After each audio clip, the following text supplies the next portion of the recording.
الحمد لله والصلاة والسلام على رسول الله وبعد. الله رب العزت بتوفيق سره من د سورة البقرة يوصل نهاوية نمبر آية پوری خبر کړیو او نن ان شاء الله د يوصل اتیا 180 نمبر آیتنا شروع کو د الله پر رحم سره. ودې د مخکې چې در شروع کو یو تنبیه هغه دا چې کله انسان خبرې ډېرې کوي او زمونږ د درس کم 2 غنټې شي کله نو دې کې کله سبقت لساني وشي لکه یو ټکی سړی وایي په ځای بل ووایي هغه مراد نه وي. لکه ما ته 2-3 ملګرو تنبیه راولېږله نو تاسو خو ماشاءالله ویښ یې ځکه تاسو تنبیه نه ورکوئ. هغه دا چې پرون ما دا خبره کوله چې مردار الله حرامه کړې ده سوای د مهینه او د څه نه د ملخ نه. نو هلته هغه یو ځای کې ما دا ویلي دي چې مهی او ملخ د دې مرداره الله حلاله کړې ده. بیا په یو ځای کې ما ویلي ما الله حرامه کړې ده سبقت لساني شوي. نو کله د هغې د لاسه چې دی صحیح د هوښیار سړی به پوه شي چې بیا دا مسله بیانېږي په څه ترتیب باندې په څه نه. یو جاهلي کیدای شي هغه ته مشکل جوړ شي او کیدای شي یو سړی زدي او حسد او کینه هغه دې خبرې ته نه شي چې څه ټکی راونیسي. نو برای کرم که تاسو ورته ویښ یې واورئ نو په دې تنبیه ورکوئ. نو دا سبقت لساني کېږي کله سبقت قلم کېږي په لیکلو کې کله ژبه کې. د هغې یو وجه دی چې کله انسان ډېرې خبرې کوي ډېر وخت لګیایي دې کې کېږي کله 2 ټکي داسې چې هغې کې تشابه د یو بل سره ډېر لکه هغه ټکي یو بل ته نږدې نو هغه په هغې کې خطا وشي. لکه د حرام په ځای سړی حلال وایي د حلال په ځای حرام وایي جنت په ځای جهنم وایي جهنم په ځای جنت وایي د ثواب په ځای ګناه وایي د ګناه په ځای ثواب وایي دا کله کېږي. نو دا یو تنبیه وه چې الله رب العزت د مهي مرداره او د ملخ دا حلال کړي دي زموږ دپاره. پرون ما دا خبره ذکر کړې وه په آخرني درس کې چې اوس په دې روان آیتونو کې په سورة البقره کې 40 حکمونه ذکر کېږي تشریعي حکمونه که نه ما نه بیان کړي چې 40 تشریعي حکمونه به بیانېږي د مسلمانانو دپاره. نو اولنی حکم اولنی مسله د قصاص بیان شوی. اوس دویمه بیانېږي وصیت کول د مرګ په وخت کې او په دې مسله ځان پوه کړي نو بیا به په دې آیت باندې پوه شي. اوس په دې آیت کې الله رب العزت دا خبره ذکر کړې ده چې کله تاسو کې څوک مړ کېږي او مرګ ته نږدې نو پکار ده او په هغه لازم دي چې هغه دې وصیت ولیکي که مالي وصیت چې د چا دپاره وکړي د مور پلار دپاره او د خپلوانو دپاره په ښه طریقې سره. دا وصیت په اوله کې واجب و یعنې اوله کې دا مسله لازم وه چې یو سړی دا وصیت وکړي چې زما پلار له به دومره ورکې زما مور له به دومره مال ورکې پلاني له دومره زما زوی له دومره خور له دومره ورور له دومره دا اوله کې لازم. بیا د هغې نه بعد دا وصیت منسوخ شو او دا هغه مثال دی پې لکه سوره بقرې په اولنۍ سپاره کې موږ لګیو چې کله تلاوت پاتې شي حکم منسوخ شي. نو تلاوت د دې آیت شتي حکم منسوخ شو. منسوخ څنګه شو؟ سورة النساء کې به راشي چې الله تقسیم په خپله وکړو یوصیکم الله فی اولادکم الله تاسو ته وصیت کړی تاسو مال په دې طریقې سره تقسیموئ. نو اوس وصیت ته ضرورت پاتې نه شو وصیت ته ضرورت هغه پاتې نه شو. لکه اوس دې ویلي ته ضرورت نشي زما پلار له دومره برخه ورکړه زما مور له دومره ورکړه رور له دومره ورکړه خور دومره خو الله تقسیم کړی په خپله. او بعض علما وایي چې نه دې کې دا آیت منسوخ نه دی. نو چې منسوخ نه دی نو بیا د دې څه مطلب شو دی وصیت وایي د دې 2 مطلبه کېدی شي. یو دا که اوس د مور پلار کافرانی نو کافر خو د مسلمان نه میراث نشي اخیستی که نه چې مور پلار کافرانی د بچي نه میراث اخیستی شي نشي اخیستی او که بچی کافري د مور پلار نه میراث نشي اخیستی لکه دین بدل دی. او که د خپلوان هغه درجې کې چې د دوی څه حق نه رسي په میراث کې کو ماما دی ماما زوی شو په بعضو حالاتو کې رور شو چې بچي رور ته خو برخه نه میلاوي یا تره شو یا تره زامن شو په بعضو حالاتو کې او هر چې د مور طرف ته خپل دي نو هغو خو برخه هغوی ته به میراث کې نه میلاویږي. نو اوس وایي دې صورت کې وصیت دا دی مور پلار کافران دي او دوی ته یو حق الله نه دی ورکړی تقسیم کې دوی برخه نشته نو ته دا وصیت وکړي چې پلار له مور له به خیر زه دومره ورکوي. دا وصیت خو اوس هم شته ځکه چې مور پلار سره احسان کول دي ښه کول اګر که کافران دي او دغه خپلوان چې د هغوی پکې برخه نه رسي د هغوی لپاره که ته څه وایي چې یاره پلاني او علاني له پکې دومره ورکوي دا وصیت هم احسان کول دي. یا په داسې صورت کې دی بعض علما دا وایي دا وصیت اوس هم شته منسوخ نه دی نو بیا څنګه وصیت که الله خو تقسیم کړی دی نو دا داسې وصیت کول دي چې ته وصیت وکړې د مرګ په وخت کې چې ګوره تقسیم به بالکل داسې وکړي لکه څنګه چې الله کړی دی او مور پلار له به برخه ورکوي ګورې کومه چې الله ورکړې ده او بچو له به هغه برخه ورکوي ښځې له به زما برخه ورکوي د خویندو کې برخه رسي هغوی له به ورکوي دا به وصیت دی که نو که موږ دا دوه مطلبونه پکې والو نو بیا آیت منسوخ نه دی بیا محکم دی حکم یې پاتې دی. او که دغه مطلب یې والو چې وصیت کول دا دي چې ته د مور پلار دپاره برخه تقسیموي یا د بچو دپاره یا د رونو دپاره یا د ښځې دپاره نو بیا دا منسوخ شوی دی ځکه چې الله تقسیم پخپله کړی دی. تاسو به دې مسله ورسېدی او که نه که ناسې ورته سره ډکوئ ښه یو مسله دا یاده کوي د وصیت په باره کې. وصیت په باره کې یو حدیث راځي په صحیح بخاري صحیح مسلم کې دی د سعد رضی الله عنه سعد ابن ابي وقاص هغه بیمار شوی نو په ځان یې رېدلی چې بس زه مرم رسول الله وسلم ته وویل چې ان لي مالا زما سره مال دی ولا يرثني الا ابنة لي او زما نور شاته څوک نشته لور مې ده بس دا په هغه وخت کې وروسته خو بیا الله نور بچي ورکړي نو زه د دې مال درې برخې کم او دوه تې وصیت کم یعنی دوه د دریو دې ته وایي دوه د دریو په دریو حصو کې به دوه وصیت کم رسول صلی الله علیه وسلم نه بیا هغه ورته فبالشطر نیم مال به وصیت کم نیم نه وی نه بیا وی فالثلث نو درېیمه برخه به وصیت وکړم رسول صلی الله علیه وسلم الثلث والثلث کثیر درېیمه برخه کې ته وصیت کولی شي خو درېیمه هم ډېره ده درېیمه کې کولی شي خو درېیمه هم ډېره ده معنی ده چې د درې نه راکوزېدم ښه خبره ده څلورمې ته راکوشه پنځمې ته راکوشه وجه دا دی چې څومره ته وارثانو ته مال پرېږدي چې دوی پې بیا د ژوند هغه ګزاره رواني او نورو ته محتاج نه وي نو دا غوره طریقه ده.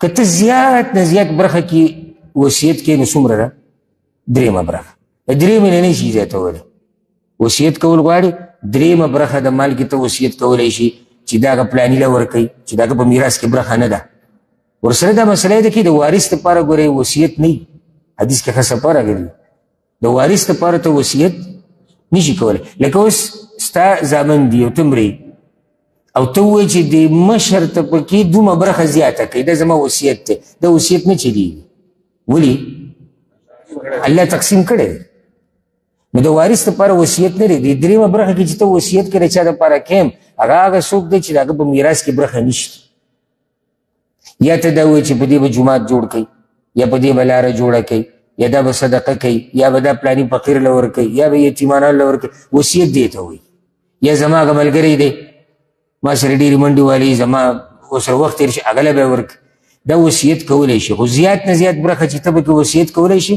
هغه درېیمه حصه ده او غوره څه ده چې د درېیمې نه هم لږ راکم شي خو نه که درېیمه کې کښېنو څه خبره ده نو الله رب العزت دلته دغه مسله بیانوي أعوذ بالله من الشيطان الرجيم بسم الله الرحمن الرحيم كتب عليكم فرض کړی شوی دی په تاسو اذا حضر احدكم الموت کله چې حاضر شي یو ستاسو ته مرګ ان ترک خیرا که چېرته پرېښیي مال الوصية للوالدين وصیت کول مور او پلار ته والاقربین او خپلوانو ته بالمعروف په ښایسته طریقې سره حقا علی المتقین دا لازم دی په تقوا والو باندې ځینې یو دا مسله ورته کتبه یعنې دا کار لازم و یا لازم دی. لازم دی کوم صورتونه دي هغه موږ ذکر کړو. لازم و او بیا آیت منسوخي هغې کوم صورت ته هغه موږ وضاحت وکړو. کله چې په تاسو کې یو تن ته مرګ نږدې شي او دا په موږ ټولو باندې به دا حال راځي.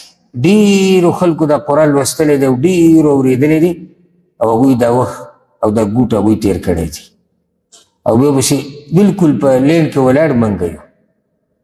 بیا زموږ پسې به نور خلک وي او هغوی به بیا دا اوري او دا مسلې وبیانوي بیا به هغه ووسي او داسې دنیا روانه ده او الله ته مخامخ کېږي. که چېرته یو تن تاسو ته مرګ راشي بل یو وصیت یو بل وصیت دی چې هغې باره کې راغلي دي چې رسول وسلم وایي چې یو مسلمان باندې شپه دوه تېرې نه شي مګر د ده وصیت دی ده سره وي.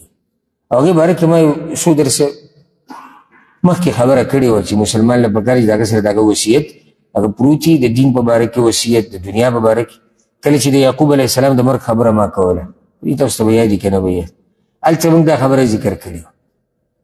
ان ترک خیرا که چېرته خیر یې پرېښودی خیر نه مراد مال دی لکه چې مال د سره نه وي نو ته وصیت پسې کې کې هغه بیا بل وصیت دی. هغه وصیت موږ خو هغه خبره وکړه وصیت د دیندارۍ د ښو اخلاقو نور دې څه خبرې. وصیت د مال چې کوم دی هغه به ته کله وکړي چې کله مال در سره نو دا خیر څه ته وایي. بعضو علما ویلي دي خیر هغه مال چې هغه زیاتي دی. الله وی که چېرته زیاتي مال ورسره وي یا عایشه رضی الله عنها تفسیر دا دی او وضاحت چې ډېر مال که ډېر مالي خو ته به وصیت وکړې نو ځکه یو روایت کې داسې راځي یو اثر کې امام سعید ابن منصور په خپل تفسیر کې راوړی دی امام بیهقي هم راوړی چې یو کس راغی عایشه رضی الله عنها ته ووی انی اريد ان اوصي زه غواړم چې وصیت وکړم. نو هغه ورته وایي کوم مال وکړو ستا مال څومره دی؟ نو هغه ورته وایي 3,000 دیناره یا درهمه ما سره دي. ورته وایي کوم عیال وکړو بچي دي څو دي زامن دي څو دي؟ وایي 4 وی الله خو وایي چې ان ترک خیره وان هذا شیء یسیر دا خو لږ مال دی. معنی چې هغې د خیر تفسیر په دې سره وکړو چې ډېر مال فترکه لعیالک فهو افضل دا د خپلو بچو دپاره پرېږده ګوره په 3,000 کې به ته څه وصیت کې او دومره پرېږده چې بچي خو دې څه فایده والي که نه نو چې 3,000 کې ته وصیت هم وکړې نو بچو ته څه پاتې شو. بله مسله دا یاده کوي که چېرته یو کس وصیت وکړو درېیمې برخې نه په زیاته کې لکه نیم مال کې وصیت وکړو او بیا چې کله هغه د دنیا نه لاړ خلکو چې وصیت وکړو هغه په نیم مال کې کړی اوس به څه کوو؟ نو اوس دا ده چې دا د وارثانو حق دی او دې سړي زیاتې کړی په وصیت کې.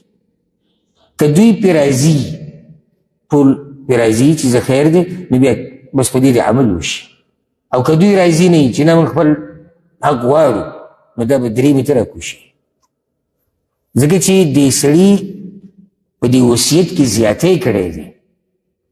او د رب العالمین دې نظام ته وګوره دا میراث دا مسله د دې لپاره ده چې شاته چې کوم خلک پاتې کېږي چې د هغوی ګزاره روانې نو ته داسې نشي کولی چې هغې کې ته زیاتی وکړي.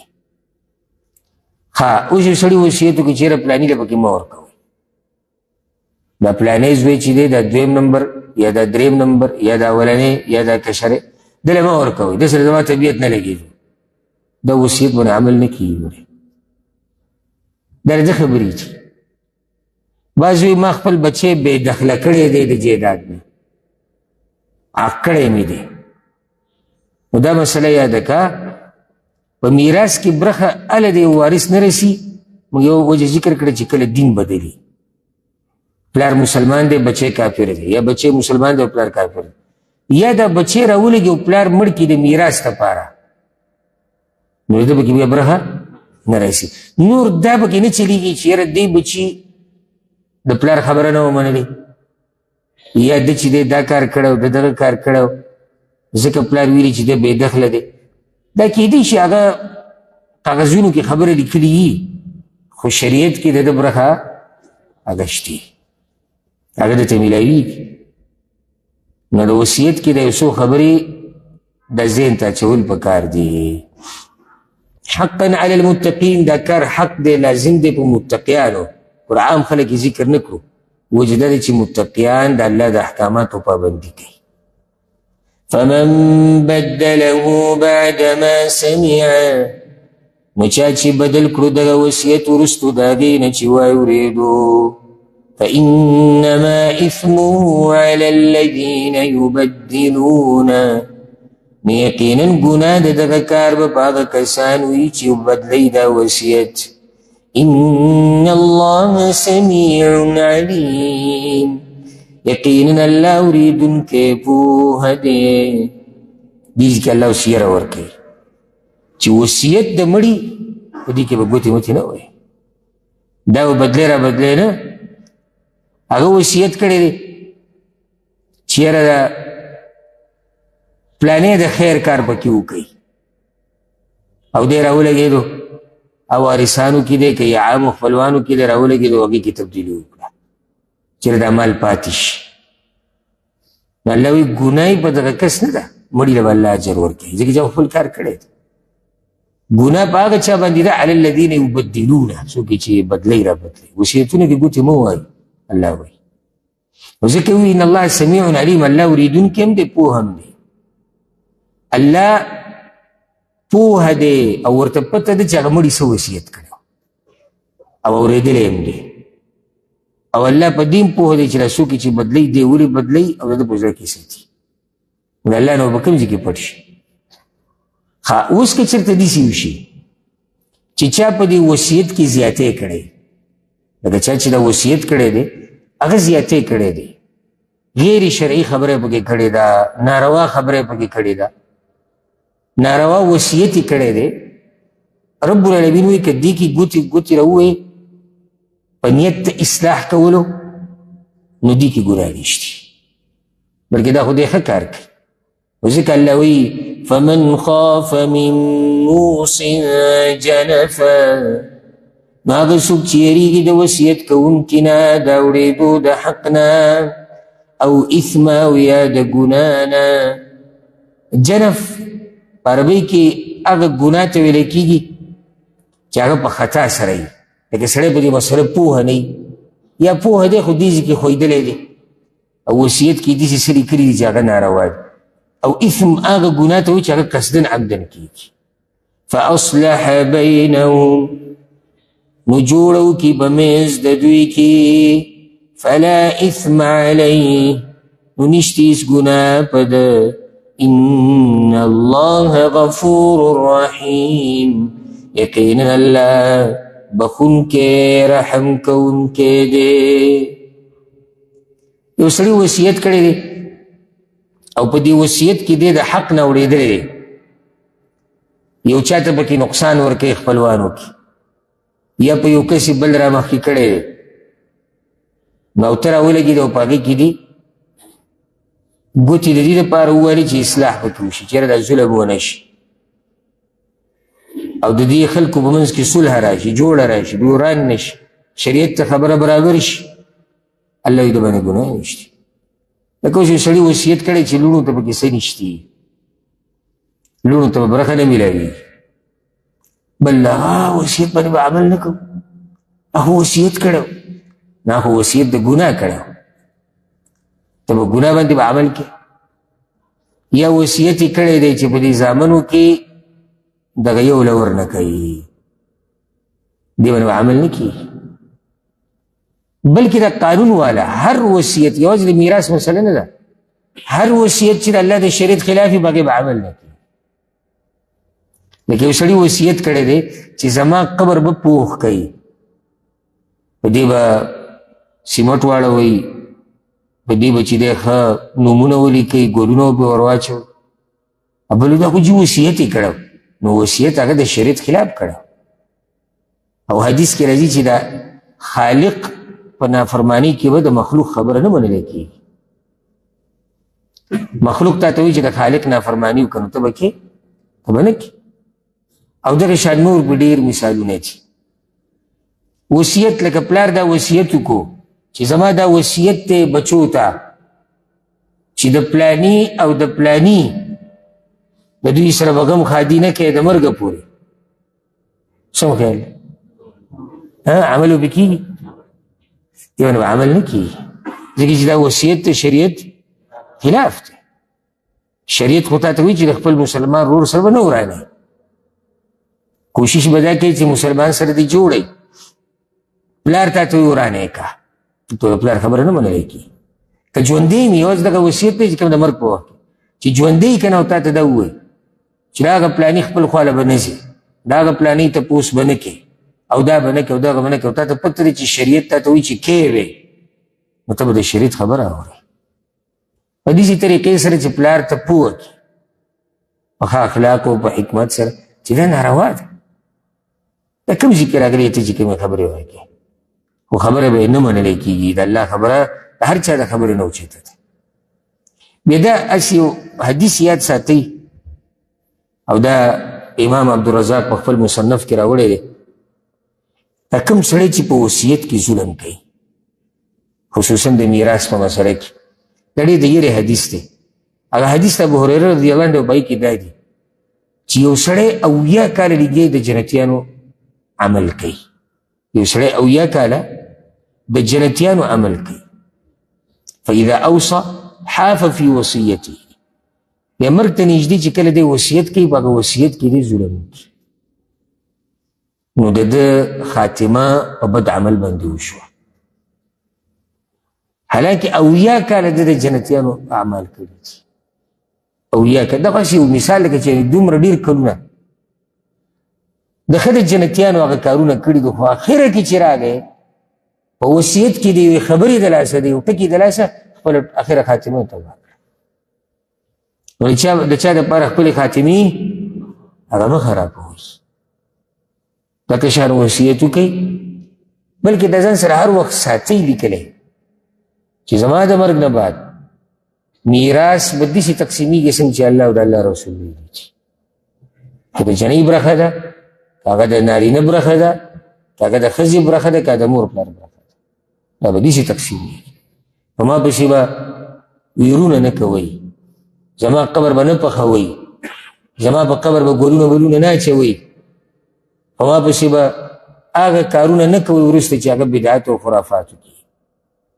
دا قسمه خبرې به ته وکړې، نو غاړه دې ازادي کړه او بل بچو ته دې او کشرانو ته او پاتې کېدونکو ته دې یو لار هم رڼا کړه چې عمل داسې کول غواړي. لکه موږ دلته سعودي عرب کې دا مسافر اوسېږي، زموږ یو جهالت دا دی چې موږ لازم مړی وړو. داسې جهالت ویل لازم وړو، هلکه دا د مسلمان ملک دی، ته د مسلمان د ملک نه مړی ولې وړې؟ شریعت خو دا وایي چې مړی به پاک ځای کې ښخی کوم ځای کې چې وشو، الا دا کافرانو به ملک کې مړ شي یا قبر نه یا هلته د مړي د کوم ځای کې چې دی مړ شو هلته د مړو بې حرمتي کېږي او تا خپل مړی راواغېست ویې وړو، دا جایز دی. مسلمانانو به ملک او بیا په داسې ملک لکه دا ملک به ولو چې هغه اسلام کې او مسلمانۍ کې زموږ د هغې نه مخکې دی، د اسلام مرکز دی، مکه مدینه پکې دي، توحید پکې دي، ځینې سړي مړی راغېستی وړي صرف پښتو دپاره. په کار دی چې سړی وصیت وي که زه دلته مړ شم ما باید دې ځای نه وړي، که به پلار خفه کېږي که مور خفه کېږي هر څوک، ځکه چې د شریعت خلاف عمل دی. او دا کمې پیسې چې په دې مړي لګي دا دې ورکړي هلته وارثانو ته دې ورکړي، د هغو پسې کار روان شي.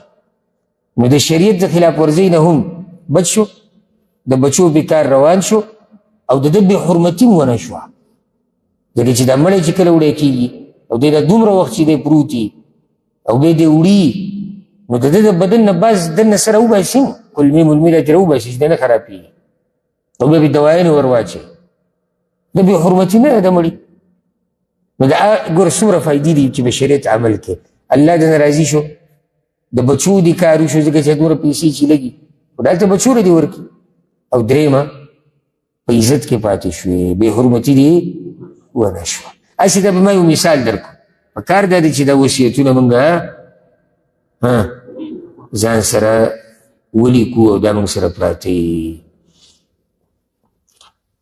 امام طبري د امام مجاهد رحمه الله نه یو اثر راوړی دی، هغه دا وایي چې په وصیت کې اصلاح سړی څنګه کوي، هسې یو مثال یې پرې ورکړی وي. هغه دا چې کله یو سړی وصیت لیکي لګیا دی، مرګ ته نږدې دی او وصیت لیکي، نو ته به ورته وې چې داسې وکړه چل به ورته وښې نو که چېرته د اسراف کو معنی زیاتې کو نو ته به ورته نه داسې به نه کړي د پلاني دومره برخه ده د پلاني دومره برخه نو یو طریقه کار دام دی چې ته په هغه ټیم د سړي اصلاح وکړي او بل طریقه کار دا دی چې هغه سړی مړ شوی وصیت یې کړی او ته بیا په هغه وصیت کې ګوتې ووایې په نیت د اصلاح نو دا هم جایز دي د دې کې څه ګناه هغه نشته و دریم حکم بیانېږي او هغه د روجې حکم دی د روجې مسله بیانېږي مسلمانانو دپاره الله رب العزت وایي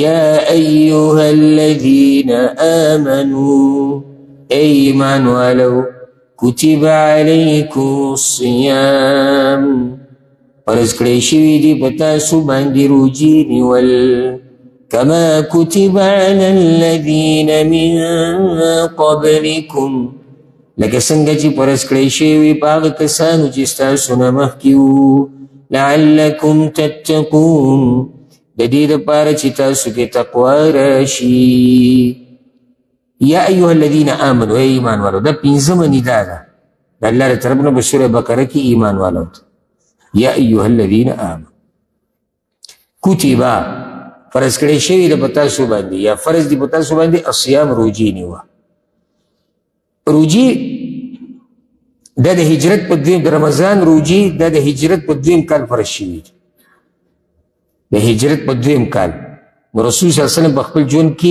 9 رمضان روجې نیولې دي رسول صلی الله علیه وسلم په خپل ژوند کې 9 رمضان روجې نیولې دي کتب علیکم فرض کړی شوي دي یعنی دا سړي د مرضۍ خبره نه ده او روجه خو د اسلام په ارکانو کې یو رکن دی د اسلام 15 ارکان دي یو پکې روجه نیول دي بیا دا خبره یاده کړئ چې دا روجه الله وایي کما کتب علی الذین من قبلکم لکه څنګه چې پخوانو باندې لازم کړی شوی وه معنی دا چې روجه صرف د دې امت لپاره نه دی عبادت پخوانو امتونو کې هم دا عبادت پاتې شوی بلکې زه درته دا ووایم دغه خو الله چې پخواني خلک پخواني ته مراد هغه دینونو والا دي چې آسماني دین ورسره د کومو سره چې د ځمکې دینونه دي د ځمکې دینونه هغه یعنې چې د ځان نه لګیا دي داسې دینونو والا هم دي که په هغو کې هم روجې شتي لکه پخواني د مصر خلک چې کوم او اکثر دوی کې نجومیانو کاهنانو دوی به روجې نیوې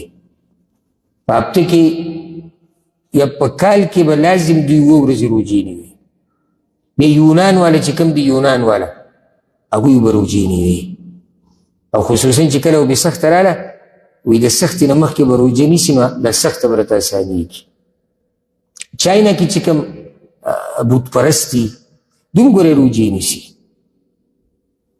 او د هغه اوږدې اوږدې روجې نیسي داسې اوږدې لکه 40 ګنټې روجه 2 ورځې پرله پسې روجه دا روجې نیسي بای کې نه خوراک کوي نه نور څه کوي تر دې چې ما د بعضو دغه بت پرست چې کوم دي د هغوی بعض کتابونه ما کتلي دي د هغوی روجې داسې دي چې لاړې به پکې نه تېرې لاړې به هم نه تېرې داسې نه چې د کال کې ورځ 2 درې خو مقصد دا چې لکه دا روجه دغه باطلو دینونو والا هم عبادت ګڼي پکې کوي ښه دغه شان د هندوان هم څه وخت دپاره روجه نیسي ځان منع کوي د خوراک څښاک نه دغه شان برهمیه دا یو فرقه ده دا یو مذهب والا دي چې هغوی سره هېڅ آسماني کتاب او دین نشته هغوی څه وخت دپاره عجیبه روجه نیسي روجه د هغوی دی چې غوښه به نه خوري مهې خواږه شیزونه او زنانه ته به نه نږدې کېږي مقصد زما د خبرې دا دی چې روجه صرف آسماني دینونو کې نه آسماني دینونو کې خو خو عبادت و خو الله ورته ویلي د باطلو دینونو والا هم په دې باندې عمل کړی دی هر چې آسماني دینونه دي نو د نوح علیه السلام په وخت کې روجه وه د نوح علیه السلام په وخت کې او ځکه قتاده رحمه الله وایي د نوح علیه السلام په زمانه کې روجه داسې وه چې هره میاشت به 3 ورځې روجې نیسي هره میاشت 3 ورځې روجې نیول لازم و نو کال کې څو روجې شوي 14 روجې شوي او بیا الله په هغوی باندې هم د رمضان د روجې وی لازم کړی بیا منسوخ شو دغه شان یهودو هم روجې نیوي بلکې کله چې موسی علیه السلام روجې ونیوي ځکه چې د خپل رب سره ملاقات او الله راغوښتی کوی تور ته د هغې نه مخکې اگر روجې نیولې وي دوی هم روجې نیسي. دغه شان د عاشورا روجه هم نیسي. په دې ورځ چې دی فرعون تباه شوی موسی علیه السلام ته نجات میلاو شوی. نصارا هم روجې نیسي ځکه چې عیسی علیه السلام ته نبوت ته میلاوېدو نه مخکې وي هغه 40 ورځې روجې نیولې وي. انجیل کې دا مسله ده، انجیل کې راغلي وی عیسی علیه السلام ته نبوت ته میلاوېدو نه مخکې هغه وي 40 ورځې روجې نیولې. دوی هم دا روجې نیسي. اگر که هغوی پکې خپله هغه منماني او مرضي او مخکې شاته کوي تحریف او تبدیل او هر څه پکې کوي. لکه داسې راځي بعضو کتابونو کې دا مسله داسې لیکلی شوې ده وی په دې نصاراو باندې روجې نیول لازم و څنګه چې مسلمانانو باندې لازم دی. دا خبره خو الله وکړه وی پخوانو باندې ما لازم کړي. نو دوی چې کله دا خبره محسوسه کړه چې دا روجه کله یا خو په ډېر جمعي کې راځي او یا په ډېره ګرمۍ کې راځي او په ډېر جمعي کې چې یخ ډېر هم روجه نیوه ګران او چې ګرمي ډېرې هم روجه نیوه ګران. نو دوی راجمع شو د پیران میران ټول راجمع شو او په دې مشوره وکړه چې دې سره به څه وکړو. نو بیا اخري فیصله دوی دا وکړه چې هر کال به موږ روجې په پسرلي کې نیسو. که هغه پسرلی هر وجې ته ځي که هغه رامخکې کېږي که هغه وروستو کېږي خو موږ به روجې په څه کې نیسو هغه موږ به پسرلي کې نیسو. 40 ورځې به موږ هلته پوره کوو خو نه به موږ روجې په ګرمۍ کې نه به یخنۍ کې. یعنې نه د الله حکم ته وکتو چې الله څه ویلي دي د الله رسولانو څه ویلي دي خو نه خپله منماني وکړه او روجې چې دی نو هغوی به دغه طریقه پسرلي کې نیسي. او پسرلي کې هم داسې په اهتمام سره نه نیسي دا پکې هغه دینداره چې کوم دي هغه نیسي. نور عام نصرانیانو غریبانو هغوی نه نصراني ټول هېر دی. دین چې کوم پاتې دی که نه هغه اسلام دی او تابعدار یې. لکه مسلمانان ته چې وګورې صحیح ده کمزورتیا به درته نن سبا ډېره میلاو شي د دین نه لرې والی خو بیا هم د خپل دین سره څه نه څه تړون د دې مسلمان یې. ته وګوره یهودیانو ته ته وګوره نصرانیانو ته ته وګوره د نورو مذهبونو والا ته صرف دا یادوي چې موږ پلاني مذهب والا یو موږ پلاني دین والا نور ته خبر هم نه چې د دین څه دي نه هغې ته توجه ورکوي. خو مسلمانان هغه دین والا دي چې که دی هر څه شي خپل دین سره بیا هم څه نه څه رابطه څه نه څه اړیکه او څه نه څه تړون هغه یي. د جاهلیت په ورځو کې هم روجې نه وي کېدې. عربو هغه عرب چې هغوی سره آسماني دین نه و د اسلام نه مخکې هغوی به روجې نه وي. دا د عاشورا دا روجه به نیوی کېده او رسول سلم به په مکه کې هم د عاشورا دا روجه نیوه. بیا چې کله رسول سلم راغی مدینې ته هلته یې ولیدو چې یهود دغه روجه نیسي. نو تپوس یې ترې وکړو دا تاسو ولې نیسئ؟ نو هغه وایي چې په دې ورځ خو موسی علیه السلام ته نجات میلاو شي او بني اسرائیلو ته. نو رسول سلم وایي دا خو موږ ډېر حقدار یو چې ویې ځکه چې د موسی علیه السلام په لار خو موږ روان اوسو. نو رسول سلم به پخپله هم نیوه او نورو ته هم امر وکړو. دا عاشورا دا روجه او هره میاشت 3 روجې دا به رسول سلم نیوي. بیا د عاشورا دا روجه داسې شوه چې دا لازمه شوه. رسول سلم پې امر وکړو. د جابر بن سموره رضی الله عنه روایت دی عشان عائشة رضی الله عنها روایت ته چې کله رسول الله صلی الله علیه وسلم راغی مدینې ته نو د عاشورا روجه به پخپله هم نیوه و امر بصیامه او نورو مسلمانانو ته به تاسو هم نیسئ.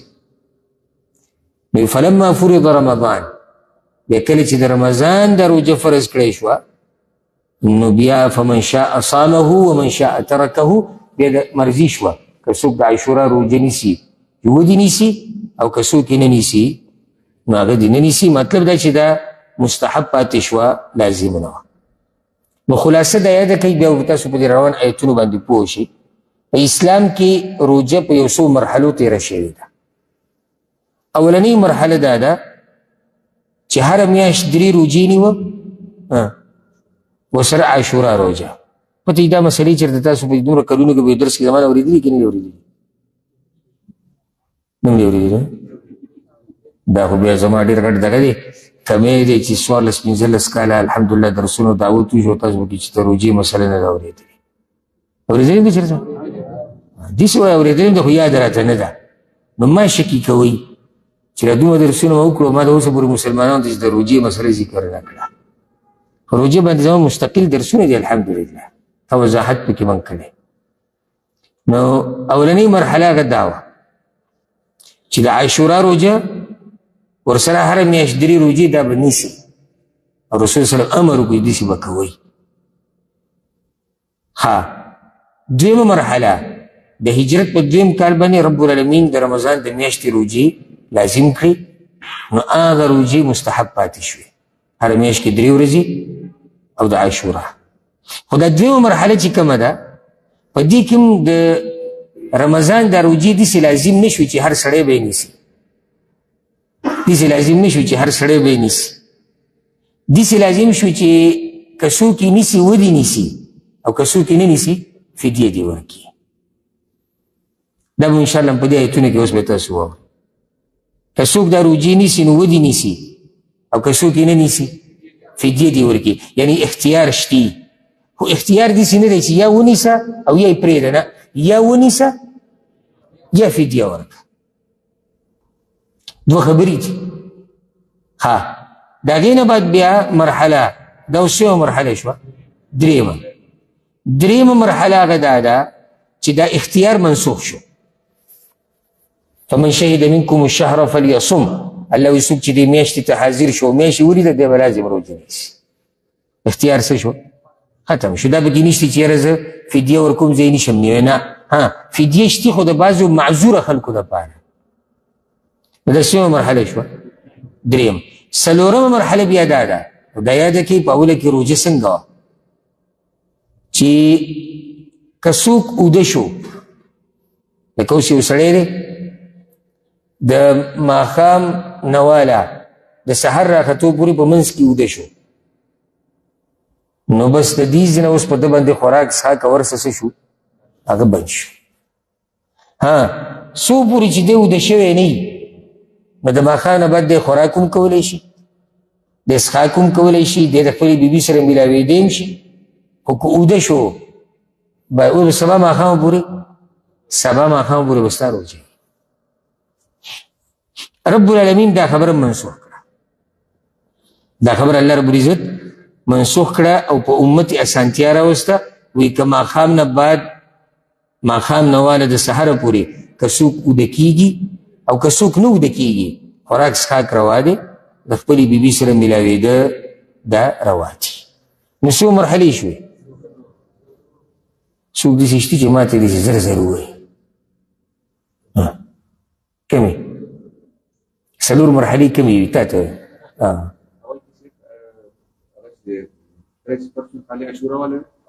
عاشورا او 3 ورځې په هره میاشت کې. دویم د رمضان روجې دي، خو اختیار پکې و چې یا ونیسه یا فدیه ورکړه. 3مه مرحله 3مه ده چې اختیار ته ختم شو، لازم به د رمضان روجې نیسي. 4مه که د ماښام نه بعد څوک ودم شو، نو د ده لپاره بیا هم خوراک څښاک د سهاره پورې، سهار د راختو پورې روا دی، او دغه شان د شهوت چې صحیح هغه کول هم روا دي. نو دا 4 مرحلې شو. اوس هم پوه نه یې، مزه به دا وکړي سبا نه زه تپوس کوم چې ما چېرته روژې مسایل بیان کړي، او تاسو بیا سوچ کې لاړ شئ چې ګوره بیان کړي دي که نه دي. کما کتب علی الذین من قبلکم، لکه څنګه چې فرض کړی شوي دي په پخوانو باندې. د دې څه مطلب دی؟ بعضو علماو دا ویلي دي، وی لکه څرنګه چې په موږ فرض دي بلکل دغه شان په هغوی فرض وي.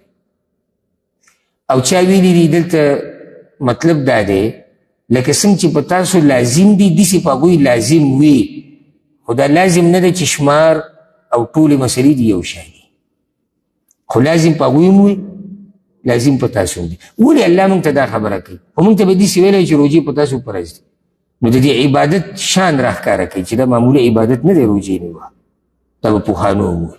دویمه دا چې موږ ته اسانۍ، چې داسې نه چې ته ورته بس سوچ کوي چې دا به څه کېږي او دا به څه نه کېږي. الله وایي دا پخوانو هم نیولي دي، داسې غټ کار خو نه دی، تا طبیعت خراب کړی او د پښتنو روژې کله سر ته خېږي او کله خپې ته راکوزېږي. ته به وایي چې ده دا ټوله دنیا په سر راغستی، چې روژه هم نیولې ده یاره. او اول نه ته وایي زما ګورې روژه ده، د ده روژه ده بس غټه توره وارې ده ورته نه غلی شي. نو الله وایي دا دومره ګران عبادتونه دی پوهانو باندې هم لازم وي سوای تاسو خو روجې نه نیسئ لعلکم تتقون دا ګوره ډېرې اوږدې مسلې دي خو دا موږ لازم به خبره مختصر کوو لعلکم تتقون د دې لپاره تاسو کې تقوا راشي دا حکمت دی یعنې الله دا نه غواړي چې موږ دې بس وږي شو موږ دې تږي شو الله ته څه فایده ده زما په وږي کېدو زما په تږي کېدو څه فایده ورته شته هېڅ فایده ورته نشته خو رب العالمین دا غواړي چې د بنده کې تقوا راشي بس دغه مقصد چې بنده پرهیزګار شي تقوادار شي نو دې کې دننه دا فایده پرته ده چې په روژه کې او د روژې د لاسه ته تقوادار نه شوې که نه پوه شي چې روژه دې برابر نه ده چې روژې د لاسه ته تقوادار نه شو او روژې په تا کې تقوا رانهوسته او دینداري نو پوه شي چې روژو دې مزه نشته ورسېدې پکې نه لعلکم تتقون دې دپاره تاسو کې تقوا راشي نور هم په روژې کې ډېر حکمتونه دي لکه یو خو د ګډ حکمت دا د الله ذکر کړی تاسو کې تقوا راشي دغه شان چې موږ د غریبانانو او د کمزورو حال محسوس کړو سهار نه ماښام پورې څه ټایم دی هېڅ ټایم نه دی هېڅ ټایم نه دی خو بیا هم د دې بعض چې دسترخوان ته کښېني هم د انسان حال دا دی تږی شوی وږی شوی څومره دی اوس چې بس د اذان که په دغه ټیم کې هسې د خولې نه وایسته کېدای شي د کجوره خولې ته ورچوي ته سوچ وکړه چې هغه په هفتو هفتو وږي ناست دي هغه ماشومانان چې وږي ناست دي په کورونو کې په میاشتو میاشتو چې ورته خوراک نه میلاوي اوبه نه میلاوي هغه خلکو به څه حال نو الله وایي لږ وخت تېر کوي د دې غریبانانو په شان چې د دوی دا غریبي درته محسوس شي چې تا ته پته ولګي دا بعض کله ناکله وایي که نو اوس مې عملي ووالي ته نه یې خبر دا لوږه چې بچا راشي دا غریبي چې راشي هغه عملي نه چې د عملونه پکې مخکې شي نو سړی دا حالت هله محسوس کړي چې په سړي باندې پخپله راشي بله دا چې رب العالمین پکې زموږ تربیت کې د رمضان یو مدرسه ده او انشاءالله زما که الله ژوند راکړو قطر کې چې کومه دوره ده علمي نو په هغې کې یو ورځ زما بیان هم په دې دی هغه به واورئ که انشاءالله نشر شو هغه به واورئ چې رمضان یو مدرسه ده د تربیت لپاره په دې کې ډېر تربیتونه کېږي یو تربیت پکې دا کېږي چې رب العالمین موږ عادت کوي د سختۍ سره نو سخته دوه قسمه ده یا خو د دین په باب کې راځي یا دنیوي باب کې د دواړو سختو سره ته عادت شي دیني څنګه یعنې ته د الله دپاره ګوره ځان منع کړی د خوراک څښاک او شهوت نو چې دومره ته کولی شي او دې سره عادت شي نو نور یې سخت هم ته تېرولی شي شپې تهجد یو سړی کوي ولاړ ډېر ډېر وخت سخته ده که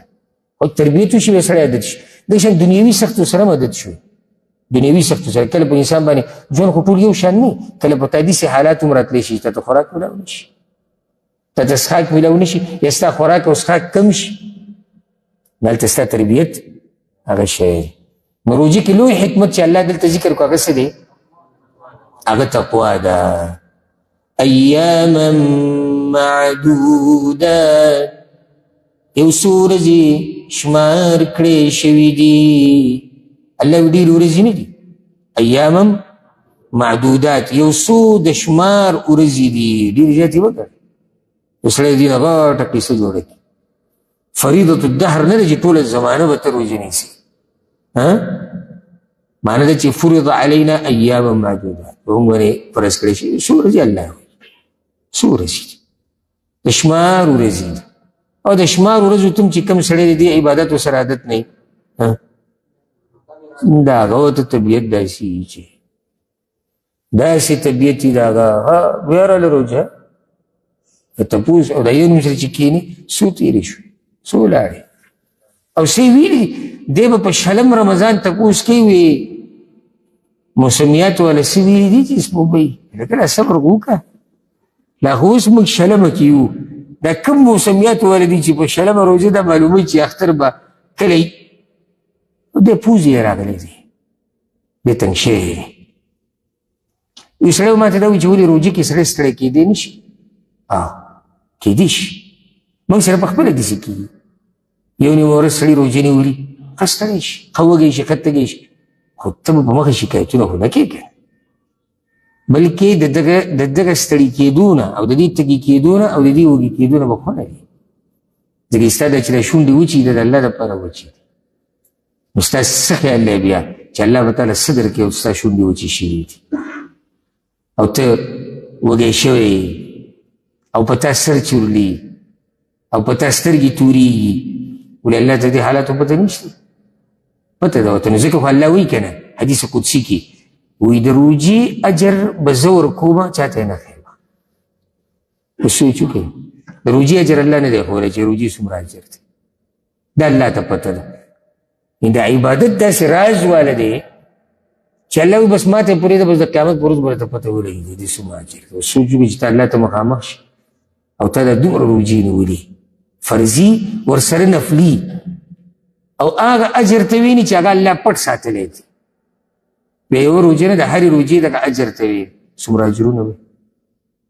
نو الله وایي یو څو ورځې دي، بوج کوئ یې به په ځان باندې، بلکې سلفو به دې ته انتظار کو. رمضان نه شپږ میاشتې مخکې به هغوی د دعاګانې غوښتې وي، یا الله رمضان موږ ته راورسوه او موږ ورته ورسوه. شپږ میاشتې به هغوی د دعاګانې یا الله موږ ته راورسوه یا الله موږ ورته ورسوه. بیا چې به رمضان په تېرېدو نو زړونه به ورسره د هغوی چې دی پاتې شو. مؤمن دې عبادت ته څه خوشحاله وي. فمن كان منكم مريضا، نو هغه څوک چې ستاسو نه مریض او على سفر یا په سفر، فعدة من ایام اخر، نو په ده باندې شمارل دي د ورځو نورو. رب العالمین ښایسته دین دی او زه بار بار تاسو ته د الله دین د هرې زمانې سره برابر دی. په هره ځمکه په هره زمانه کې دا برابر دی، ځکه چې شامل کامل دی، هره مسله پکې شته. اوس روجې کې داسې هم کیدی چې یو سړی بیمار او داسې هم کیدي چې یو سړی مسافر وي. دا خو کیدی نه شي چې د الله په دین کې دا مسله پاتې شي. بیان شو یو سړی دی بیمار دی، مختصر به ذکر کو، زما تفصیلي درسونه واورئ که علم زیاتول غواړئ، او که علم د سړی نو بیا بېادبي بیا ما ته پته نه وایي تا سره علم شته.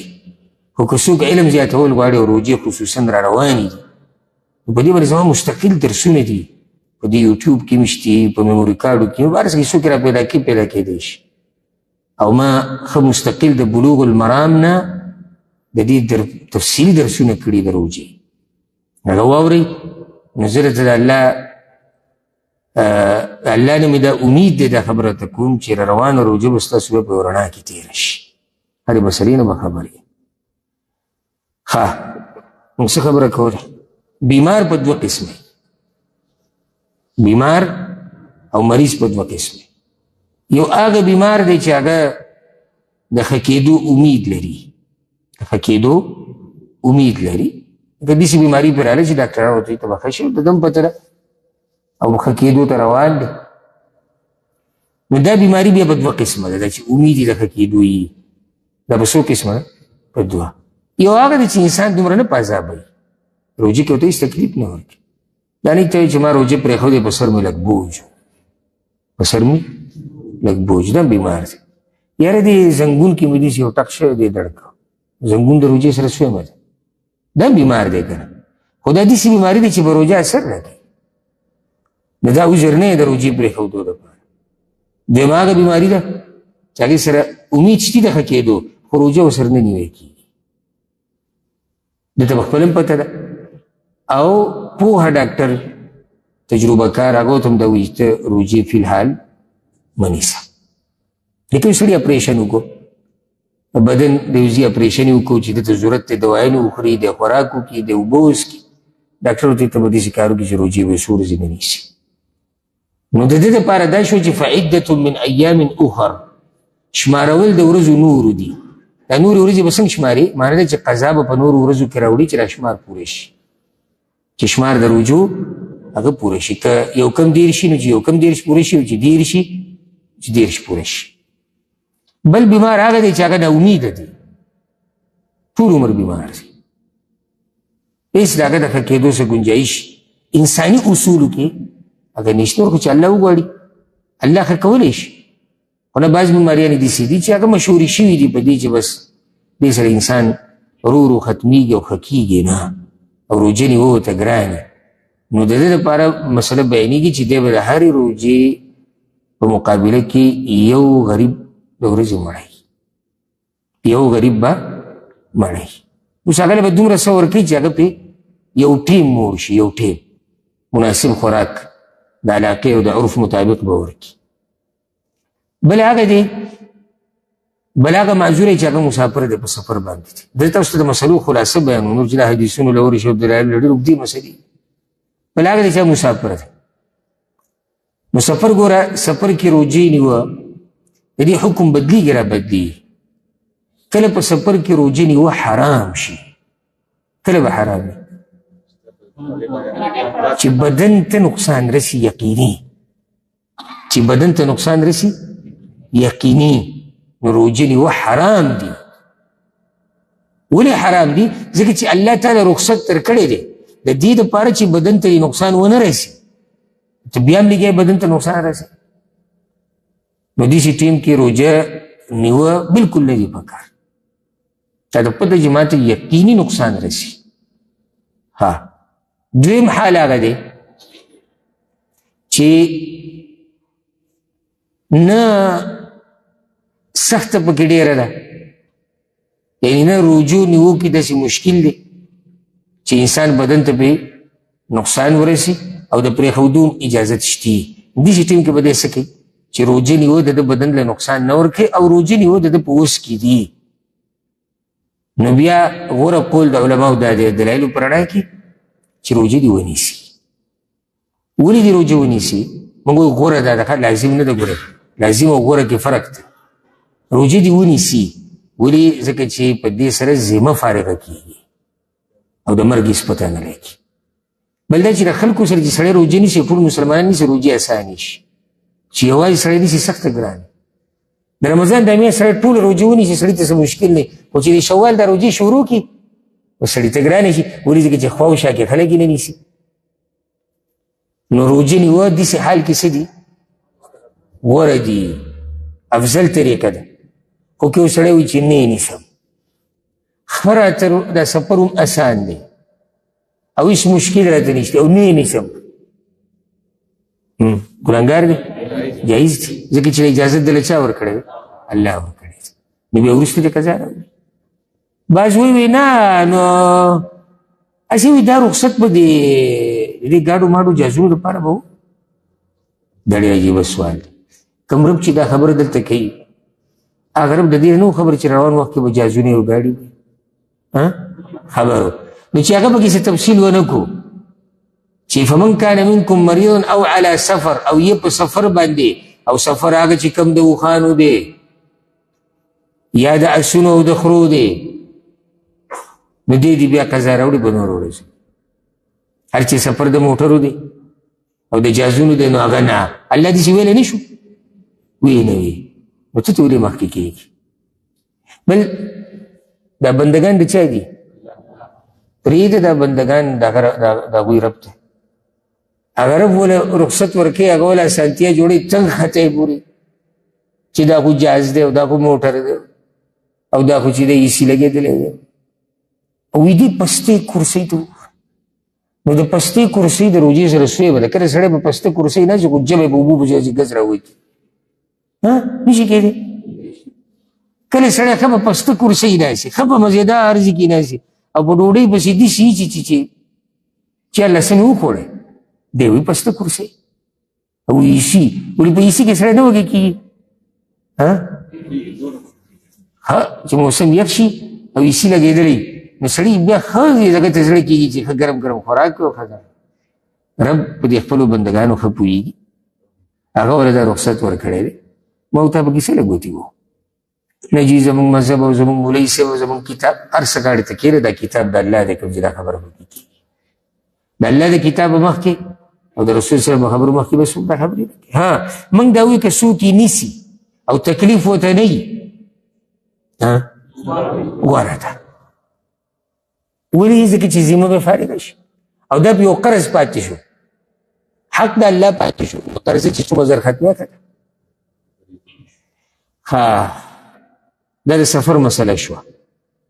وعلى الذين يطيقون، او پاک کسانو چې طاقت ته روجې لري یا روجې نیولو ته ګران وي، فدیة طعام مسکین، فدیه دا چې طعام یا خوراک د مسکین دی.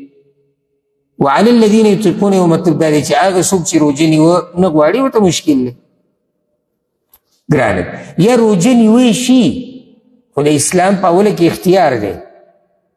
موږ دا وایو چې حکم کې څه دی؟ اختیار دی. روژه نیوی شي خو نه یې نیسي نو څه دې وکړي؟ فدیه دې ورکړي.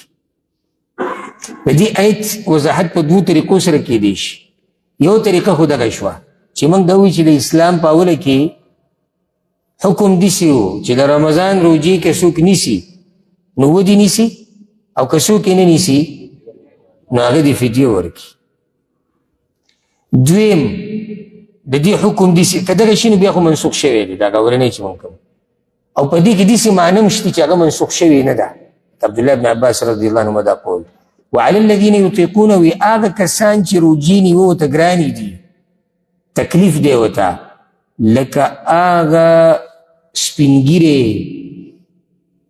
چې د هغه د بدن طاقت ختم شوی دی او بلکل کمزوری شوی دی، یا بوډۍ زنانه، نو په دوی د سره روژه نشتي، دوی به د یوې روژې په بدل کې یو مسکین مړی یو ټیم. نو دا بله مسله راووته پکې چې کم بوډا یا بوډۍ کمزوري داسې عمر ته رسېدلي چې بلکل روژه نیوی نه شي، الله دا اسانتیا ورکړې ده. او زه دا نصیحت دغه مشرانو ته دا کوم، زموږ دا پښتانه الحمدلله تقریبا د ډېرو عباداتو اهتمام کوي او بیا د روژې ډېر خاص اهتمام کوي. بیا زموږ مشران زموږ نه زیات اهتمام کوي. نو هغوی ته موږ دا وایو چې الله رب العزت په تاسو ډېر مهربانه دی، او د کوم رب چې دا دین دی هماغه رب دا اجازت ورکړی دی او دا عذر یې قبول کړی دی چې کوم مشر روژې نیشي نو روژې ورته ګرانې دي، دی دې د یوې روژې په بدله کې یو غریب مړی. نو ځان سره زیاتۍ به نه کوې، الله به د دې بدن تا نه تپوس کوي. تا ولې خپل ځان سره زیاتۍ کړې؟ لازم نه دی چې بوډا یي، دا بله فایده والا کله داسې هم کیدی شي چې ځوان یي خو نشي نیوی، نشي کېدی. دا خو بیمار نه و، هغه موږ ذکر کړو، هغه بیمارۍ کې خبره ختمه شوه. بیمارۍ خو ما خبره هم کړه که نه، بیمارۍ کې خو ځوان هم راغی بوډا هم راغی.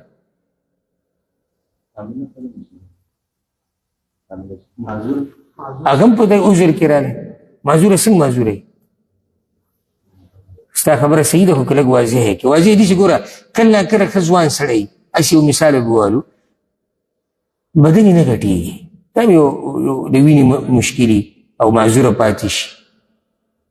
یې به د 20 کالو بدن ته چې وګوره به د 7 کالو ښکاري، به د 6 کالو ښکاري، دی روژې نشي نیوی.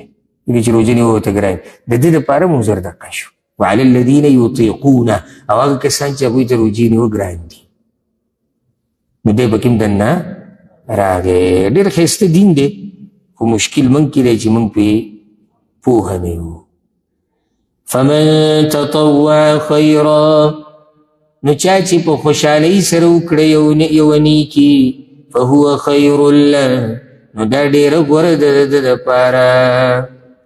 منځ کې الله تربیت هم کوي چې عبادت کوې نو په خوشحالۍ سره یې کوه. دا نه چې روژې دې نیولي او خصوصا بیا دا مسله ګوره د روژې په مسلو کې راغله، دا نه چې روژې دې نیولي او ټول کور دې په سر راغستی، او ټول کور نه ټوله دنیا دې په سر راغستی، ټول کلی دې په سر راغستی، زما روژه ده او زما روژه ده، زما نه غلی شي. او اکثر کور کې په یو کمره کې دننه پروت وي، خاص کمره کې، او هغه مور پلار یې وي او ښځه یې وي او بچي یې وي، روژه یې دا پښتنو خبره کافره روژه ده چې سړی له منډې بلکل په کټ کې پروت دی او څوک به خواله نه ورځوي. دا روژه ګرانه ده خو دې حد ته الا دا چې سړی مریض وي جدا مسله، خو چې روغ سړی او د بوډاوالي هغه عمر ته نه یې رسېدلی، نو په دې کې خو خوند دی. په دې روژه کې خو خو دي، او په دې کې د ایمان پته لګي چې کله ته وږی که نه او ته تږی نو بیا د اخلاق هم پته لګي، بیا د سړیتوب هم پته لګي، د هر څه پته لګي. نو دی وایي نه وایي زما اخلاق وایي د ماښام اذان نه بعد برابرېږي. دا کوم اخلاق شو چې دا د ماښام منځه نه بعد برابرېږي؟ دا زمونږ خو بیا اخلاق نه شو. اخلاق هغه دي چې هغه په هر حال کې هغه برابري. ځکه زمونږ پښتنو بیا په روژه کې د جنګ جګړې خصوصا مازدیګر نه بعد بله قصه نه وي. دا معمولي خبره او جګړه ده، معمولي خبره او جګړه. نو سړي ته پته ولګي چې یاره دوی د روژې په دې مقصد پوه شوي نه دي، روژه څه دپاره. زه یو پیر مخکینۍ خبره داسې د سهار ټیم کې داسې لس نیمې به وي، یولس نږدې چېرته تلم روژه کې. نو هغه اشاره کې ګاډي ولاړو، نو هغه مخې ته چې کوم و هغه اشاره کولی شو خوځېدو. ما ورته هارن ووه چې هارن مو ورته ډایرکټ سړی راکوي شو، سوډاني و. ما ورته هارن چېرته ووه چاسې وګورم. ما ته اوس پته ولګي چې دې سړي روژه سر ته ختلې ده. که اوس ورسره خبره کومه نو دا روژه به یې ښه خرابه شي. یاره ما به کار شوی دی، زمونږ نه دا غلطي شوې ده. هارن پکې هسې دې کمپنۍ والا لګولی دی او څه ښه برابر وي، ویده شوی به وي، دلته به پروت وي. غلطي زمونږ وه چې مونږ هارن وو.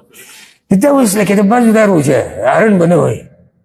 او ما ته دې که دې وکتو بعضو ته ما ته دې وکتو دی هره خبره کې جګړه ده. زه منم چې دا روژې نیوه ګران دی، خو چې اوس په هره خبره کې جګړه ده، نو بیا دې سړي کې هم چل دی که نه، که نه دې کې چل نشته، چل پکې دی. الحمدلله موږ پکې او زمونږ دا ملګري موږ پکې 15 ګنټې صرف تفسیر ته ناست یو، اورو او بیانوي. بیا هم د سړي طبیعت برابري، هېڅ مشکل نه. او دا یار چې دی نو د روژه ماتي نه پاو ساعت مخکې راپاسي، پاو ساعت. او ښه داسې ده ویښتې دغه ټیم کې چې لامده وي داسې به برش اړولي، چې خبره ورسره وکړي داسې بد بد درته وګوري. نو پاو ساعت کې چې د سړي طبیعت خرابېږي نو بیا څه مشکل خو به وي که نه، که نه څه نشتې. نو الله رب العزت وایي چې نیکي کوئ نو په خوشحالۍ سره کوئ، دغه غوره ده. وان تصوموا خیر لکم، او چې روژه ونیسئ دا ډېره غوره ده ستاسو دپاره. ان کنتم تعلمون، که چېرته تاسو پوهېږئ. اوس د دې څه مطلب شو که روژه ونیسئ غوره ده؟ یو ده، یا خو دا دغه منسوخ مسلې سره لګي.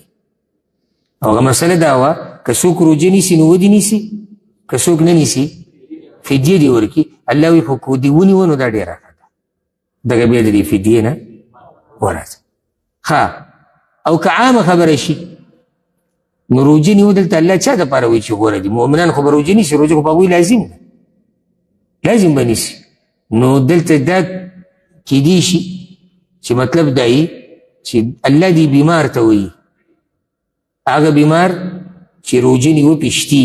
لکه موږ بیمار دوه قسم دی که نه، یو هغه دی چې قضا به راوړي، نو هغه بیمار ته الله وایي. او که روژه نیوی شي نو ودې نیسي، دا ډېره غوره ده، لازم نه ده خو ډېره غوره ده. او دا د مسافر سره هم لګي، که روژه نیوی شي او نقصان ورته نه وي، دکه مسله موږ ذکر کړه که نو دی دې روژه ونیسي. شهر رمضان، دغه ورځې میاشت رمضان ده. الذي انزل فيه القرآن، هغه چې نازل شوی دی په هغې کې قرآن. اوس هغه زمانه ذکر شوه، مخکې هغه عبادت ذکر شو، اوس د هغه عبادت زمانه. هغه زمانه کومه یوه ده؟ شهر رمضان، میاشت رمضان. هغه میاشت چې په هغې کې د روژې نیوه فرض دي. دې ته رمضان ولې وایي؟ وی لأنه يرمض الذنوب، دغه چې د ګناهونه سیزي، نو ځکه ورته رمضان ویلی کېږي. او دا د پوخانه د میاشت په دې کې به ګرمي ډېره زیاته وه، ډېره زیاته وه. رمض الحر، د دې ګرمۍ دا تپ په کې ډېر زیاتېدو، نو د جاهلیت نه دې میاشتې ته به رمضان ویلی کېدو. رمضان یعنې چې دې کې ګرمي ډېره زیاتي، هغه ولې دا نوم کېښود. هغه نوم بیا هغه نوم پاتې شو رمضان شهر رمضان الذي انزل فيه القرآن. الله اکبر. هغه میاشت نازل شوی دی پکې قرآن. او مسله د روژې روانه وه، رب العالمین یې زمانه ذکر کړه، نو بیا وایي چې قرآن پکې هم نازل شوی دی. ولې د قرآن تذکره یوه ده چې الله د دې میاشتې اهمیت ذکر کوي په کومه میاشت کې چې روژې نیول لازم دي، چې داسې معمولي میاشت نه ده، په دې کې قرآن هم نازل شوی دی. دویمه ده د روژې او د قرآن یو تعلق دی، د روژې او د قرآن یو تعلق دی، د رمضان او د قرآن یو تعلق دی. نو تا ته الله دې کې دنه دا نصیحت پروت دی، تا ته دا وایي چې په رمضان کې تلاوتونو له زور ورکړه، قرآن له زور ورکړه، چې د قرآن پوه شي. او زمونږ دا دورم په دغه سلسله کې ده چې شهر رمضان الذي انزل فيه القرآن. رمضان میاشت هغه چې قرآن پکې نازل شوی، نو موږ پکې ناشو څه نه څه کوشش کوو چې ځان پوه کړو په دې قرآن باندې. الذي انزل فيه القرآن، هغه چې نازل کړی شوی دی پکې قرآن. نو دلته سوال زړه ته راځي چې څنګه ټول قرآن نازل شوی دی؟ نو د هغې دوه جواب دي.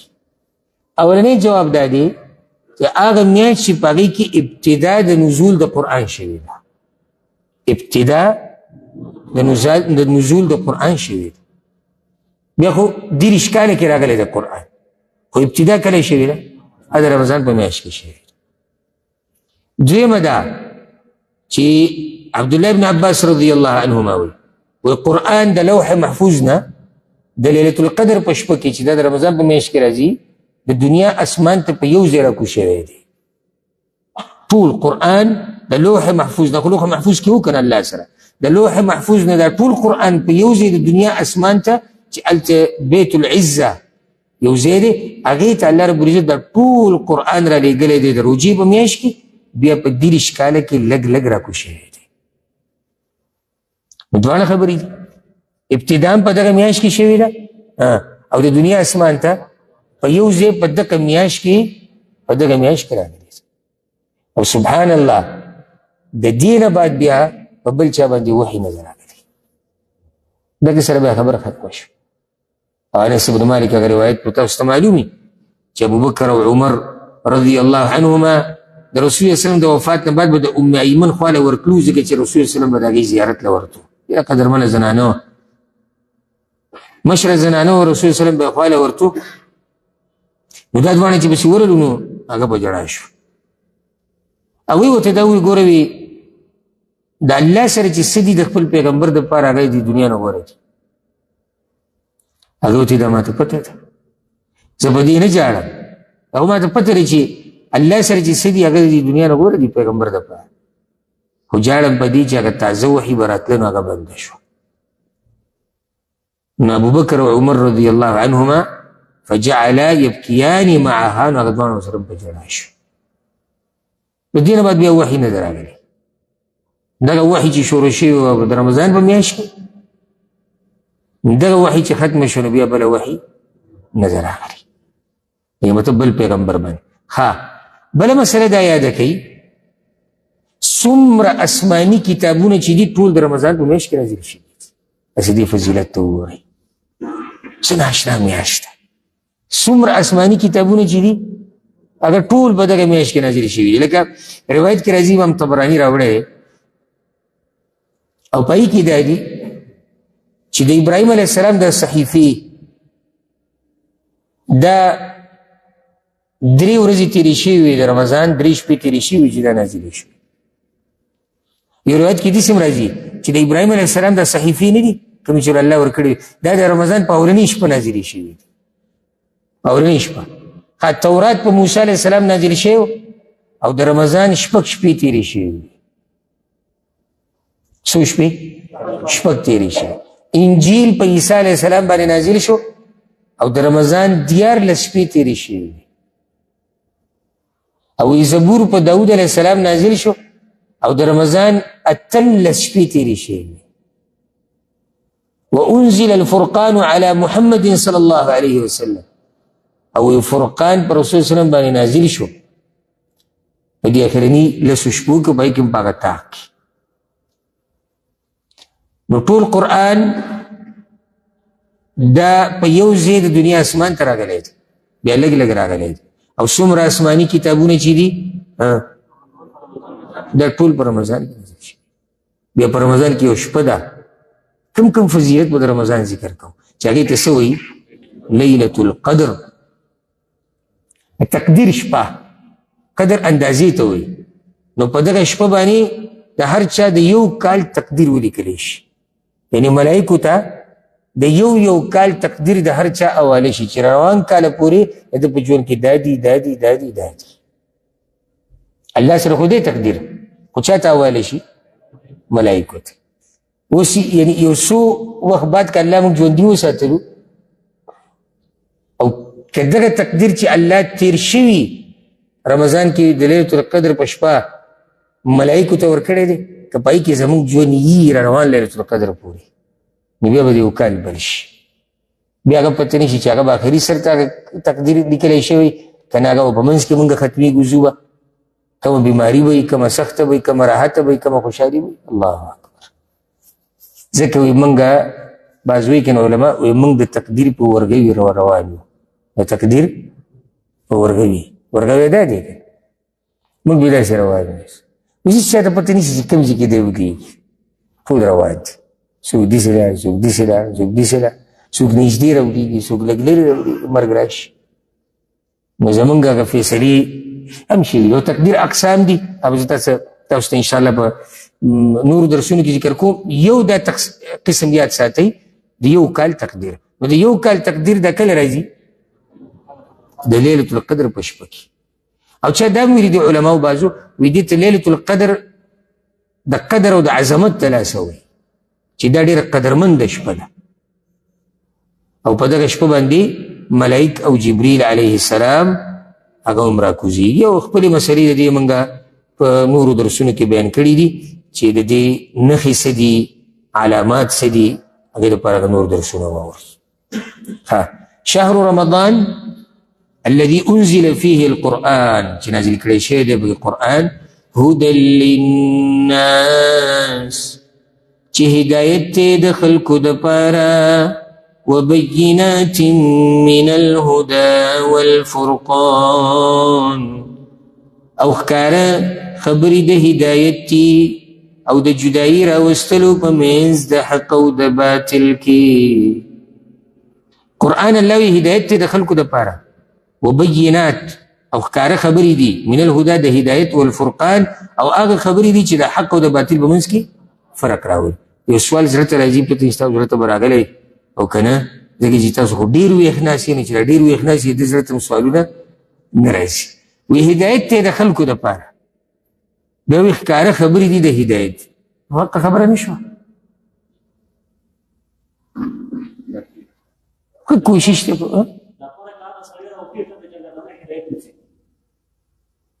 دا صحیح خبره ده، خو دلته دا وضاحت پکار چې هدى للناس هدایت دی د خلکو دپاره، بیا وی ښکاره خبرې د هدایت دي.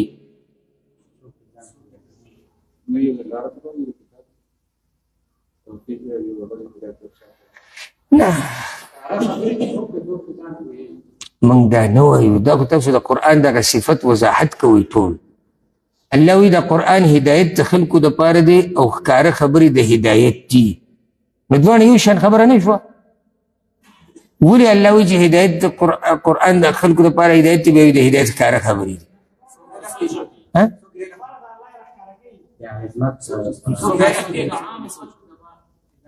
تاسو ټول لګیئ دغه صفت وضاحت کې. زم الله ولې جدا جدا خبره وکړه؟ خو داسې به ویلی چې هدایت دی یا د هدایت ښکاره خبرې دي. جواب د هغې دا دی، ګوره هدایت د خلکو دپاره دی، نو هدایت الله بیا داسې مجمل غونډ او لنډ نه دی پرېښودی، بلکې ښکاره بیا بیان کړی هم دی، ونه رسېدی. لکه اوس یو سړی تا ته دا ووایي چې قرآن کې هدایت پروت دی، راویني صحیح د هدایت خو پکې پروت دی، خو دا هدایت څه ته وایي او په څه میلاویږي او څنګه میلاویږي، دا تفصیل په قرآن کې شته. نو ځکه الله وایي ښکاره د هدایت خبرې پکې پرتې دي.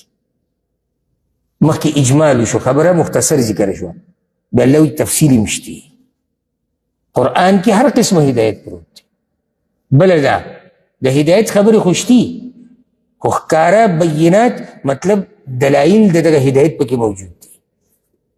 دا خبرې دلیل شته که اوس قرآن کې خو ډېرې خبرې دي خو دلایل ورسره دي، بې دلیله خبرې پکې نشته.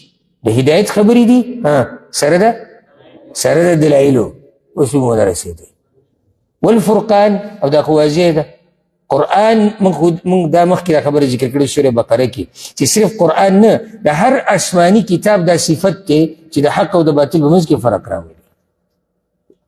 الفرقان دا د قرآن نوم هم دی او صفت هم دی. کله چې په قرآن ځان پوه کړو حق او باطل به وپېژني. دا بعض ملایان صاحبان چې موږ د قرآن او د حدیث نه منع کوي نو یو یره د هغوی څه ده چې دا خو به دی پوه شي او دا چې دی پوه شي نو بیا خو به ما ته وایي چې دا ستا دا مسله خو داسې ده او الله دا وایي او رسول دا وایي نو ځکه تاسو ته دا وایي چې دغه طرفونو ته مه ورسئ. نور هېڅ نشته. د قرآن درس ته د عوام نه کیني. دا به تاسو اورېدلي عوام دې د قرآن درس ته نه کیني نو څوک به کیني؟ علما خو پوه دي. عوام به کیني چې نه دي پوهه چې پوه شي. مولوي صاحب اخر ته ولې د عوام نه پرېږدي د قرآن ته او چې ته ورته وایې چې مولوي صاحب دلته یو حدیثو درس واخلي. حدیث ته پوهېږې په حدیثو؟ دا د مولیانو خبرې دي پرېږده. نو مولوي صاحب چې تا زه د قرآن نه منع کړم تا زه د حدیثو نه منع کړم زه چېرته لاړ شم؟ نو دغه موږ سره کښېنه پاسېږه. موږ چې راته څه وایو کاږه قصه یي کاږه د امیر صاحب کارګزاري کاږه هر څه ته دغه اوره هغې ته وکړې په دې به ستا کار روان دی. خو زړه کې دا وایي چې قرآن او حدیث ته زده کړو نو ته بیا موږ پرېږدي بیا خو به نښتې. ځکه یو مولوي صاحب دا ښه باقاعده دا خبره کړې او دی شیخ دا قصه ذکر کړی زمونږ استاذ و او الله لا ما ته په هغه ټیم کې د قرآن او حدیث نه پوهه او منهج نو نصیب کړی نو ما سبق وي جامعه کې نو هغه به دا قصه کوله زه به وروسته پوه شم چې زمونږ شاګرد چې بریلی شي زمونږ پسې پروا نه او که دی شیعه شي زمونږ پسې پروا نه او که دی دیوبندی شي حیاتی مماتی شي زمونږ پسې پروا نه خو چې دی کله قرآن او حدیث منهج والا شي الحدیث شي سلفي شي دغه زمونږ ډېر بدي شي.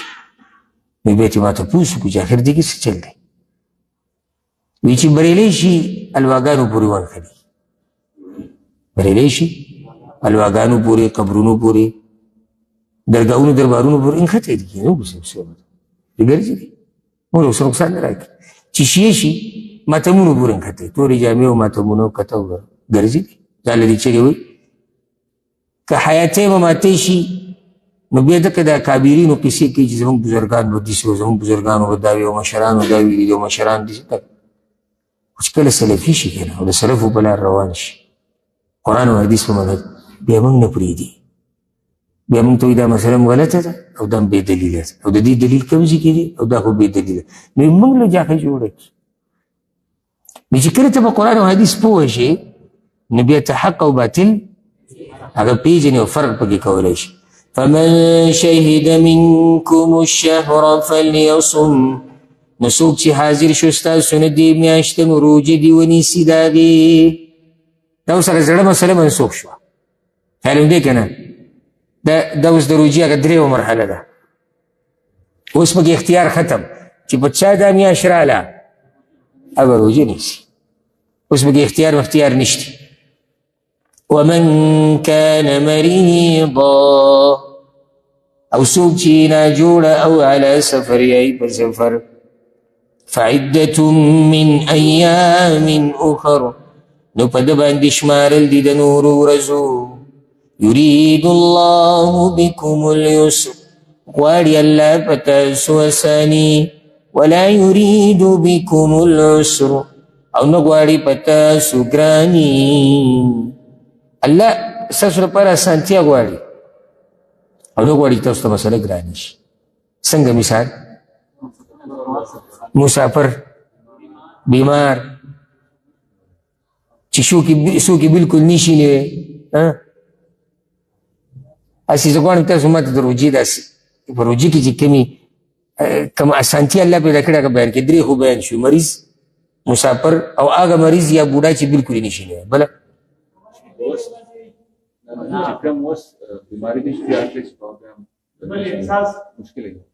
هغه په دې مریض کې راغی.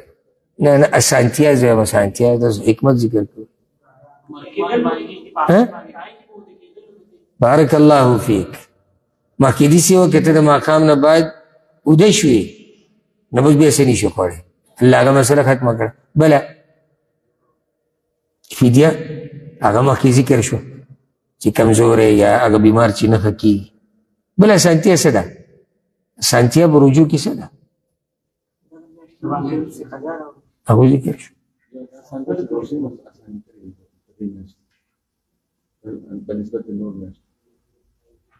ډېره ګټه مسله ستاسو ذهن نه ورکېد. ایاما معدودات دا اسانتیا نه ده، شمار ورځې دي بس. 2 میاشتې نه ده، 3 نه ده، 6 میاشتې نه ده، کال نه ده. دا اسانتیا نه ده. بله اسانتیا واله سهار نه ماښامه پورې بس که دا ماسوتنه پورې وي او که دا سهاره پورې وي یا په منځ کې صرف 1 ګنټه وي، نیمه ګنټه وي، څومره به ګرانه. رب العالمین ځای په ځای زموږ دپاره خبره اسانه کړې ده.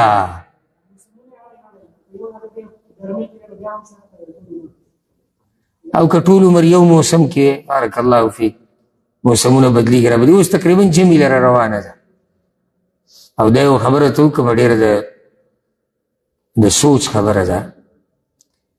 یعنې کومو خلکو چې د ګرمۍ دا روژه تېره کړه نو را روانه د ګرمۍ روژه 30 کاله بعد 30 کاله بعد کېدای شي موږ د خاورو د ډېري لاندې پراته یو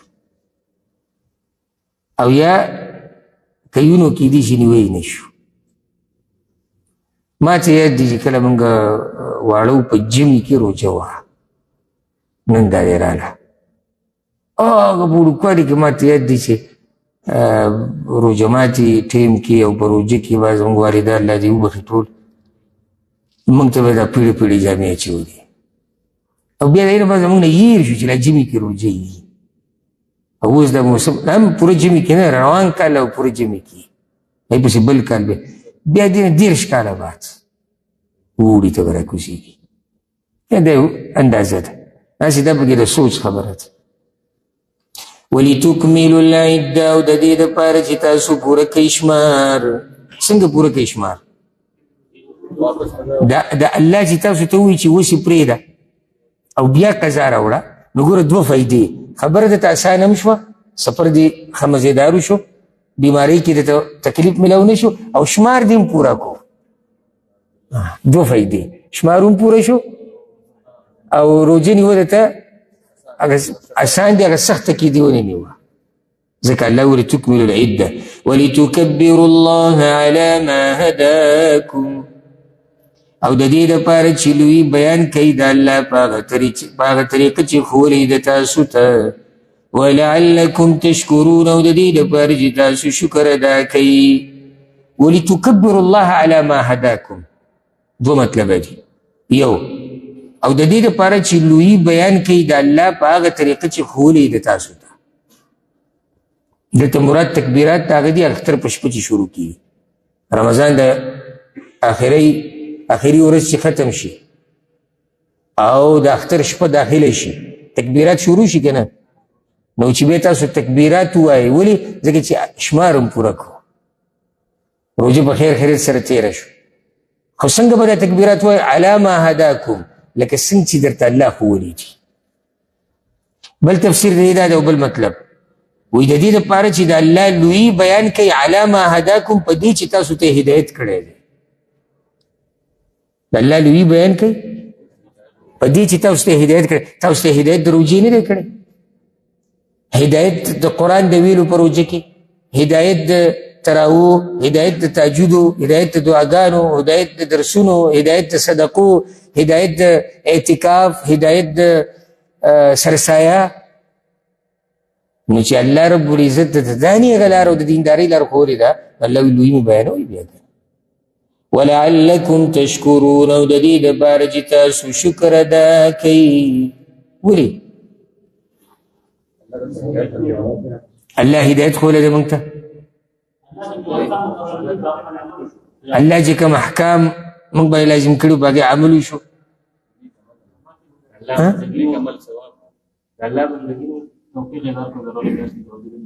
توفیق یې درکړو د پوره میاشتې روجې نو کېدای شي ته منځ کې مړ شوی کېدای شي 10 ورځې 15 ورځې او بس نه ټوله میاشتې دغه شان بل شکر ده صاحب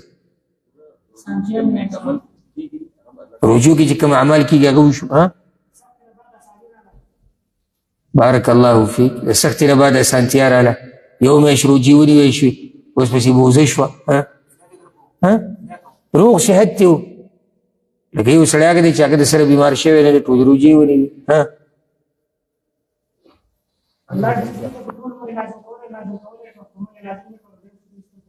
په موږ ټول کال لازم نه کړه صرف میاشت نیکیانې دې پکې وګټلې منځونه دې پکې وکړو تراویح دې وکړې صدقې دې ورکړې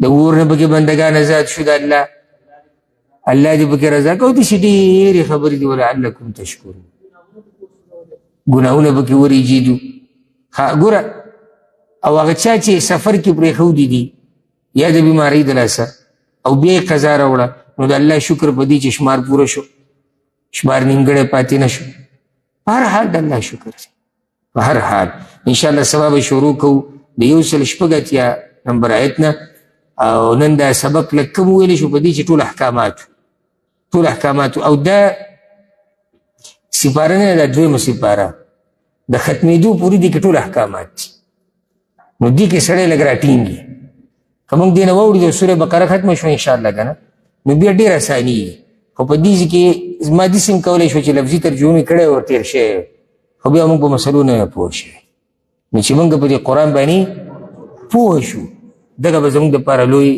هغه شرف وي دغه به زموږ هغه خوشحالي چې موږ په قرآن څه نه څه هغه پوه شو مقصد دا دی مقصد صرف دغه نه چې موږ روان یو الله رب العزت موږ په قرآن باندې پوه کړي هذا والله اعلم وصلى الله وسلم على نبينا محمد